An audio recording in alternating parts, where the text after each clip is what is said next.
Assalamu alaikum wa rahmatullahi wa barakatuh. Welcome back to Halal Talk Show, your trusted source for halal food reviews and guidance. Today's episode is about Halal Krispy Krunchy Chicken, a popular fast food chain known for its fried chicken.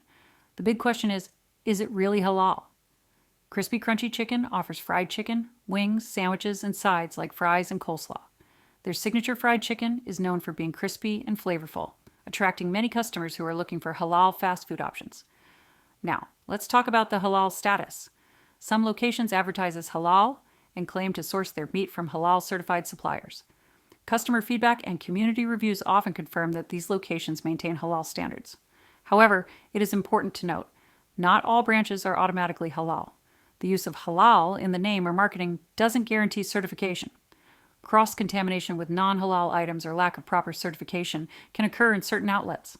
As Muslims, it's our responsibility to verify by asking staff about halal certification and suppliers before ordering. The verdict: Krispy Krunchy Chicken can be halal if the location is certified and adheres to proper halal guidelines. Always check with your local branch before eating.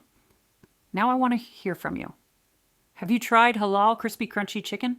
Did you confirm halal certification? And what's your favorite menu item? Share your experiences in the comments to help the community. Don't forget to like, share, and subscribe to Halal Talk Show for more reliable halal reviews and guidance every week. Assalamu alaikum wa rahmatullah.